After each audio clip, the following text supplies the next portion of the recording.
ဘက်တန်ကျောင်းကကိုရင်လေးတွေညစာအန်ကျောင်းစာပြန်နေကြ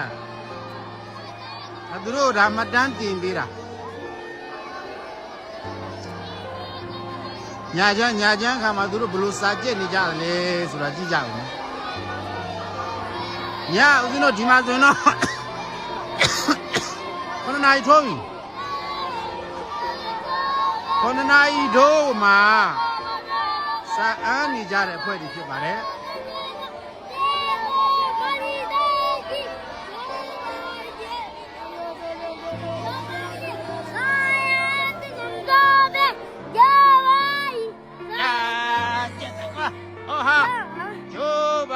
ဘာလို့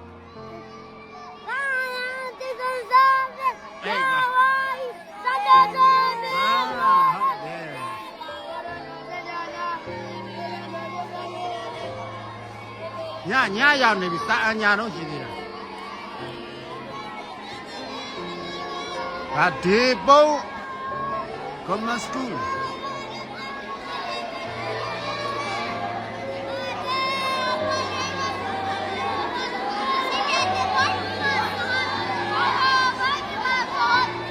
အဲ့ဒါဟိုမှာဘုန်းကြီးလဲနေလို့သူကအဲ့ဒါတွင်လေးကိုလမ်းပြီးတော့သတိပေးတာ